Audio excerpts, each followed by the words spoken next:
Hello everyone and welcome back to the Brightworks and another match of Beyond All Reason. Today we're taking a look at King's Assault, big lava world map, and today spawning over here on the eastern side representing the blue team, spawning in at 25 true scale and as a Cortex commander on this lava world, goes by the name of Snorkelwhack. Gonna be bringing all the guns to bear here for the blue team on the northern side of this pretty interesting map, pretty bizarre map.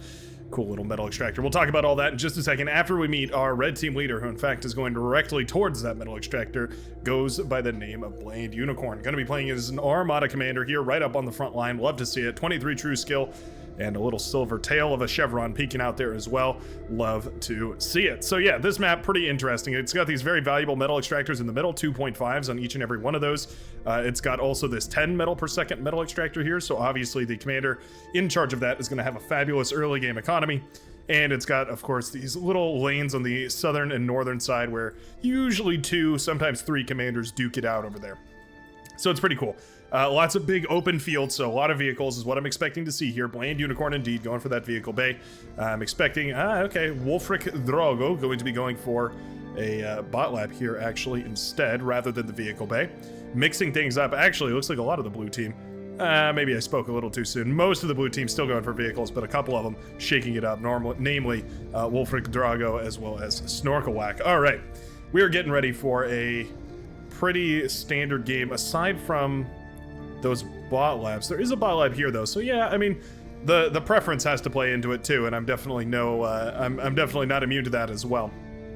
Your preference towards bots versus vehicles can definitely play into this factor, and it's no surprise that vehicles are going to be advantageous on this map just because of how big and open and flat it is. But yeah, it's hard to give up those res bots, especially with this much energy out on the field. Easy, cheap reclaim is really, really nice. Helps you get that early game economy up and running really nicely. So another strategy that we might see that might be very effective here is to go for a bot lab and then transition rapidly into vehicles as soon as you've secured just a little bit of that metal. You don't really need all too much to make that make that very, very valuable transition into those bots where you start having more and more HP, more and more armor, and eventually you start getting those medium tanks and those Januses and those Pounders, all that stuff that can do a whole lot of damage to any of the T1 bots. Right away here, we are already looking like there's a little bit of aggression over here. Yeah, Wolfric Drogo does catch, accidentally deguns down his own solar panel, but does catch most of these rovers that are coming on across. Oh, looks like we do have Legion turned on here as well. Didn't notice at the start of the match here, but we do indeed have Legion turned on, so that's quite nice. Looks like, yeah, indeed, we do have some Legion commanders going to be pushing up in enjoying the match with us today. Love to see that. Love that Legion is starting to be sort of more and more common these days. I feel like I get maybe a little bit of observation bias because a lot of people tend to send me games that they play with Legion because, well, a lot of this Brightworks community, which you can join, by the way, by hitting that subscribe button, more than welcome to come hang out with us on Tuesdays and Saturdays for the live streams where we all play the game together. Yeah, a lot of the community tends to really enjoy the Legion, so we play with it a lot, we get to experience it a lot, and that basically means that, yeah, we end up with a little bit more experience with Legion than I think most other commanders can say that they have. A couple of grunts do make it through over here. These could actually be huge. If one of these makes it into the orange base right now, that would be absolutely devastating. There's no defenses over there whatsoever. We do have an incisor that was built, so that'd be nice to clean it up eventually, but already one metal extractor falls. Ashy 0106 going to be defending themselves here with their Legion commander, pardon me. Cortex takes out 2 wind turbines and a metal extractor, so that's quite nice. Shuts down a little bit of the economy right here for the red player. Legion commander, or Legion bot rather, has been handed over to go for an overcharged metal extractor here. Doubles the metal output for that. Looks like that other grunt didn't manage to do anything. Oh, this grunt doing some good work over here though. Yeah, that's really nice. That grunt gets into the back, pops into their metal extractor. Gonna get a solar panel over here too. Checking the minimap, but it doesn't look like the red team has anything over on the blue team side, so we'll just keep our attentions tuned into this grunt over here that now has 3 bronze chevrons to its name. That's really nicely done there. Shuts down 2 of those metal extractors. It's 100 metal, taking those down, but also the amount of metal, however much it would be in time spent not producing metal, right? This grunt is still in the backline over here. Man, it's gonna get another wind turbine here. Oh, if it gets the constructor, that'd be way too much damage. Yeah, it looks like it's gonna prioritize the solar panels. I don't blame it. I think it's not a bad idea here. Shooting each of these solar panels is so annoying because it does turn them off briefly. So the energy production stalls out. You can see these solar panels that are closed up are not producing any energy. Little bit of aggression over here, by the way, as H. Pascal is being assaulted by a couple of Rocketeers, Maces, Blitzes, all that good stuff. This hero grunt is still in the backline, though. My goodness. Still on an absolute tear, going through the entire backline of the red economy. It's got 3 silver stars at this point. It's been blasting away everything that it can. It's going to get the metal extractors. It's 2 more metal extractors going down. It took down some wind turbines as well. Took down a solar panel, even. Really, really tremendous value right there from this grunt. Oh my goodness, it's going to tear through these as well. It will indeed. My goodness, this grunt manages to actually tear down so much of this economy. Well, it's focusing on the pawns right now. It's kiting away from them. Not going to get that metal extractor. That's a bummer. Might be able to snipe this one, though. Yeah, a little bit of a run by has now been opened up over here. These pawns are out of position right here from the brown player, Anarchy BBK. And now the blitzes are going to have an opportunity to do a little run by. And the grunt manages to take down all the pawns. Oh, that's so frustrating. As an Armada commander, so frustrating to have that grunt outrange all of your units like that. And the grunt will go back to take down all the metal extractors. So much damage from a single grunt. Absolutely tremendous. That burns so badly to have all your metal extractors taken out by a single T1 trash unit. Commander goes down on the front line too, and that is going to be a wide open and available pathway to put on a whole lot of pressure right here on the red team on their southern side. Yeah, the grunt, now there's no metal in the bank, obviously. Well, actually, there's no energy in the bank. Oh, yeah, that's a different problem. There is metal, despite no metal extractors anymore here for the maroon player. All the economy is gone. This grunt is a war hero. This grunt has single-handedly brought down an entire nation. An entire legion of, well, of an entire portion of a legion anyway, an entire color of a legion.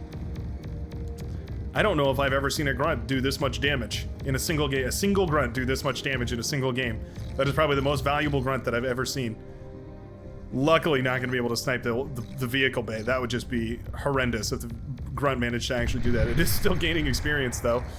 Oh, don't lose it. At this point, I feel like it deserves a hero's rest. You really should send it back home and let it get its well-earned sleep. Repair it back up and put it in a little square of walls and frame it. It hardly even matters what's going on the other side of the map because so much damage has been done over here. Yeah, the Rocketeers are going to push on forward. This grunt is still being a menace in the back. We didn't put an LLT back here. Oh no.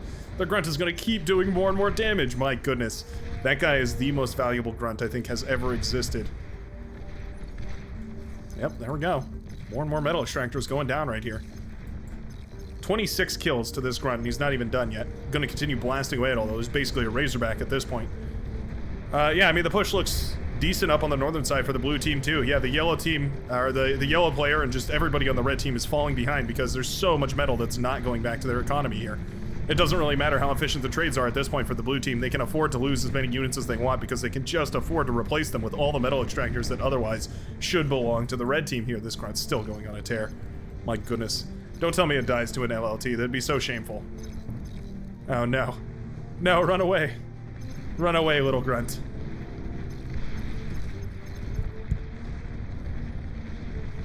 I hope this grunt lives a long and happy life. I don't think it's going to, though. Finally brought down by an LLT. What a shame. Yeah, so this was all killed by a single grunt. This entire lane was killed by a single grunt. All of this was killed by that grunt as well. This is abysmal. This is a terrible, terrible position right now for the red team. Effectively, what we need right now is a comeback mechanic. Things that could work. A bombing run. A clever run by. Even just a extremely, extremely efficient team up. If we put a whole bunch of pressure on the northern side. Gonna be even especially trickier to do that though, because obviously putting pressure on one side with a whole bunch of your units means that your pressure is removed from another side of the map, so any commander worth their salt will just move their army forward, reapplying pressure, and you're forced to go back and defend. It's a tricky situation to be in. Wolfric Drago moving the commander forward here. I love the inclusion of the commander with all the bots right here. It can definitely work a lot more seamlessly with the bots, whereas the vehicles tend to outpace the commander quite a lot. The commander can work with the bots quite a bit more, especially if it's going up against vehicles, and it can be a much more menacing thing to have to deal with the D-gun on the back of those bots as well. We are recuperating. At the very least, we are, maybe not recuperating, recovering is a better word for it. H. Pascal trying desperately to rebuild all the metal extractors. What a hit to the economy, though. I mean, you can see J1013 has already gone up to T2 here. Our green player, our electric green player, already well and away up to T2. Did I say T3? They're on T2. Little bit too early to go for T3, I would say. But yeah, getting T2 up right now, I mean, not even really having to give up the positional advantage, just tremendous. The only thing I'd like to see more of is the commander pushing even further here, just claiming these metal extractors. Not the end of the world by any means. This is already a tremendous advantage, but yeah, it's just one more little thing that could help out in the long run here. Bland Unicorn going for a T2 transition here. We do have that overcharged metal extractor spinning away at Mach 12. My goodness. Overcharged indeed. I guess it lives up to its name right here. Spits out 20 metal per second though, which is phenomenal for an early game economy. So getting that up and running, I don't think this T2 lab is too early whatsoever. In fact, I'd say it's maybe even a little late. We probably could have afforded it a little sooner, but it's understandable not wanting to give up producing those medium tanks because it can feel a little uncomfortable to go into a whole bunch of economy without really any sort of frontline defenses to keep you safe. You can see the red commander here definitely suffering from going vehicles, though. This is exactly what I was talking about. With no res bots over on that side, it's really, really difficult to push or to get your metal back from this. You have to send out a construction vehicle, and it's very costly, 135. I mean, bear in mind the res bot itself takes 110 metal, so it's not like you're paying too much more of a cost, but these things are definitely a whole hell of a lot easier to lose. They're so much slower than the res bots are. They're also not stealth the same way that the res bots are, so it's very, very, very easy to lose those constructors if they're caught out of place right here. I mean, you can imagine it wanders just a step too far, and these T1 units are going to absolutely have a field day here. Now, Belcher has come out. This is one of the T2 Legion units, the chicken. It's pretty interesting. Fires a big volley of napalm, coating the ground in a slick, fiery surface. Very uncomfortable and extremely valuable when you move those T1 units. My goodness. Yeah, it specializes in dealing with big clumps of units like this. Beautiful, beautiful usage right there. Just like that, down go all those T1 units, melted away by the ground, the very ground that they stand upon here. Belchers are so, so powerful. They really are. They're kind of a weird threat because they don't do any damage up front, but when they start to get into big enough numbers, they can really brutally tear down defenses. I wonder if their projectile does do any damage up front, actually. I wouldn't be surprised if it does just a little bit, just a hair. Either way, that they're going to be used to break through this T1 line with absolutely no contest. And you can see, yeah, their plasma fire, it burns. It burns pretty good. Melting away a lot of these T1 defenses. It's sort of a weird thing because once it's fired, it's essentially game over. Whether you know, for whatever tower it happens to land on, that's basically it. It'll mean that it slowly dies out here unless you have a tremendous amount of build power. A little run by medium tanks I didn't catch right here. Yeah, okay. Very nice. Finding an opening to send those medium tanks through is an extremely difficult task, so nicely done by Bland Unicorn, finding any avenue at all. Not even sure where those tanks went. I guess they must have come along in this path, sorry, all the way into this backline over here, splitting up into two different directions. I don't mind that whatsoever. There go a whole bunch of energy converters, so that's not bad either. Oh, if we could get the build power, that'd be really nice. Ooh, it's close. Oh, he does get one of the build power, or one of the build turrets. The other one stays up, though. All right. If both of those build towers have been down, I would have said that would pretty much have been perfect value for those tanks. One of them standing up makes it a little bit less beneficial here, but obviously that's on the back of a very successful run by. Still, though, nowhere near enough to bring the red team back into this game. Let's be clear. There is 1, 2, 3, 4, 5, 6 metal extractors. Commander goes down over here, by the way. 6 metal extractors down for the purple player, so the economy is definitely suffering. I'd love to see the commander marching forward. There's a lot of clumped together wind turbines, too, so a bombing run would be absolutely huge. I wonder if that wouldn't be the most effective way for the Tan player to get his team back into the game here. Fred, Triple D. Razbot's doing a great job. So if you're gonna let your opponent get an opportunity to come back, the one thing you can't do is feed them a whole bunch of your own units, and it looks like the engagement over here cost a whole lot of T2 tanks, and those going down definitely hurts, but feeding that metal back to the opposing team right here, not what you want to do. Agitator comes up. It's just a T1 defensive structure, and it's where basically all the metal right now for the Maroon Commander is gone. We're starting up some Dragon's Maw as well, making it very difficult to push in here, but it's not like a couple of Mauser wouldn't be able to completely turn the tides of that engagement. Belcher still being valuable over here, credited with 1 kill between the two of them. I think Belchers are a little bit difficult to track the kills with because they don't know if the actual fire damage counts towards their kill counter. It very well may not be. Medium tanks pushing back right here, so a tremendous advantage for the blue team, but they're losing all over the place. So it feels like what was a otherwise extremely advantageous position. Oh, what on earth? Commander is cloaked and walked all the way over here. D-guns down the laboratory. My goodness, that was a play I didn't expect. J1013 managed to actually sneak the commander all the way into the backline right now. And yeah, there goes all of the production for the maroon player right there. At this point, it doesn't really matter how efficiently the green commander trades out, because there's not any units to replace whatever units, yeah, end up getting traded for his own. Constructor D-gun right there. Commander taking some heavy hits from that laser tower, as well as the agitator firing backwards here. Medium tanks jumping on top of a lot of these railgun carts over here. Hounds trying desperately to contribute enough firepower to stabilize this. They'll be able to do it, but those medium tanks definitely have enough sustain to really pack some punch.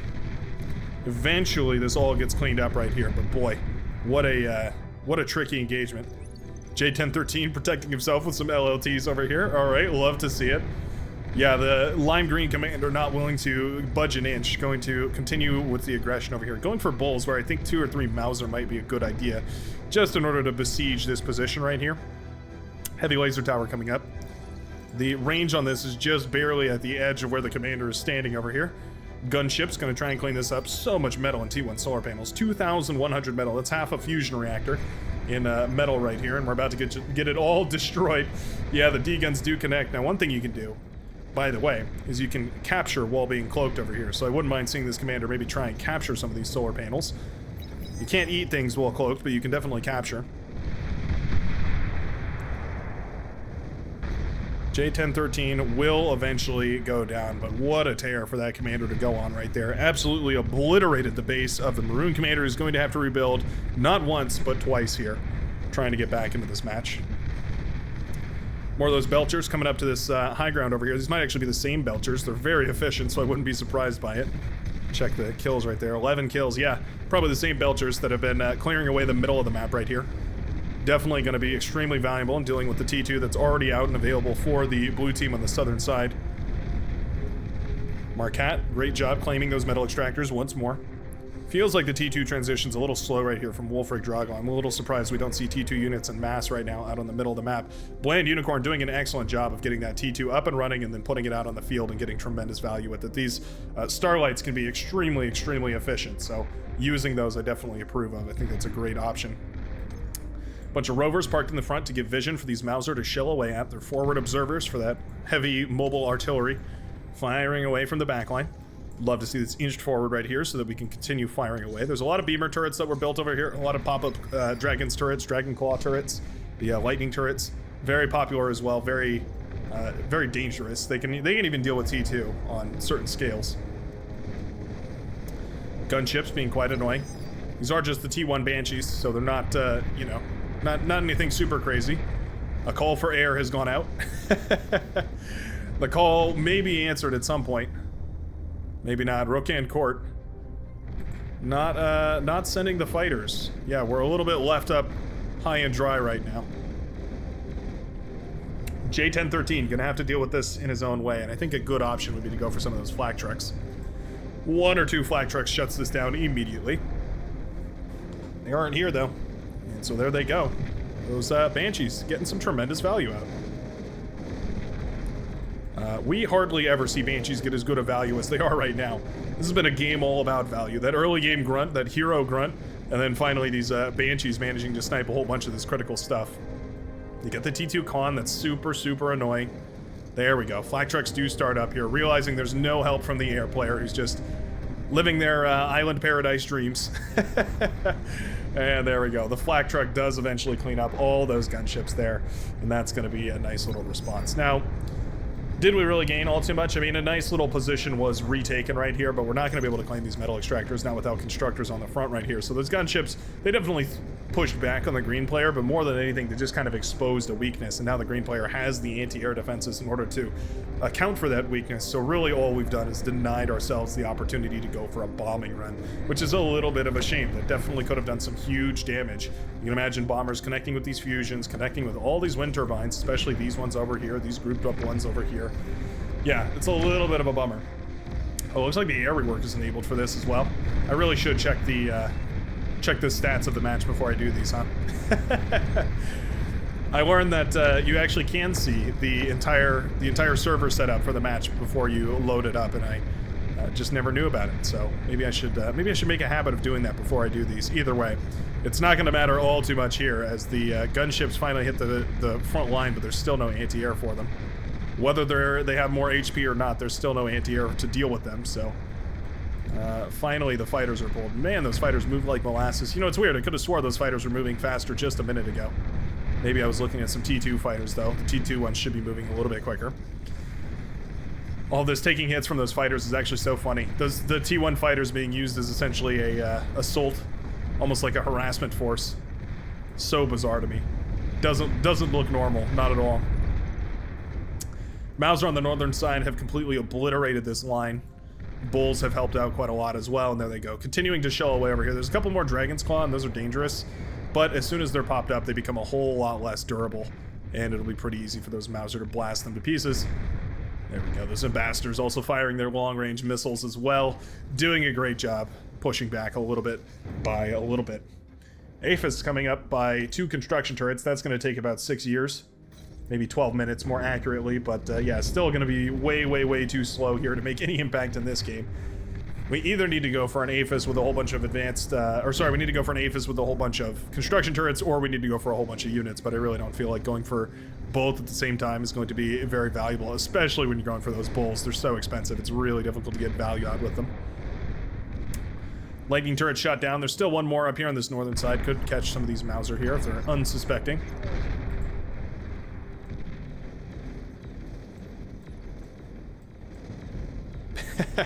Banshee's still causing problems over here. Where's our flag truck? I know we built one. The purple player had one. I could have swore that we had one here for the green player as well. I'm not sure where it went. Maybe it got shot down somewhere along the line. Yeah, I just don't see it. Alright, well, another one is coming up. Or I'm going completely schizo and there never was a flag truck to begin with. Either way, eventually these Banshees are going to be dealt with over here, but the flak from the purple player should be more than enough. Oh, you know, I say that. I guess the Banshees will be a little bit stronger with the air rework enabled, huh?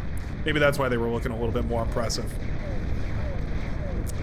Yeah, the air rework makes essentially gunships across the board a little bit better, so that could explain why those are so powerful looking this match, actually. Managing to actually snipe things meaningfully, rather than maybe a metal extractor or a radar tower or just those really fragile units.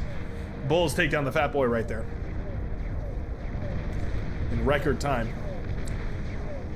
I wanted to say, by the way, I wanted to take a moment to say this. I was watching some Stormgate gameplay, and it looked pretty interesting.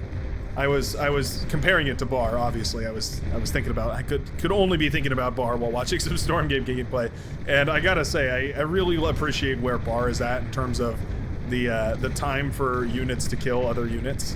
I feel like that's a really underappreciated part of this game. Is just that everything feels like it does the right amount of damage, right? I mean, the T3 units do an absurd amount of damage. The T2 units do, like, it all relatively scales downwards, right? But I was watching Stormgate, and it felt like those units were just wailing on each other for hours and hours, and their health bars hadn't moved.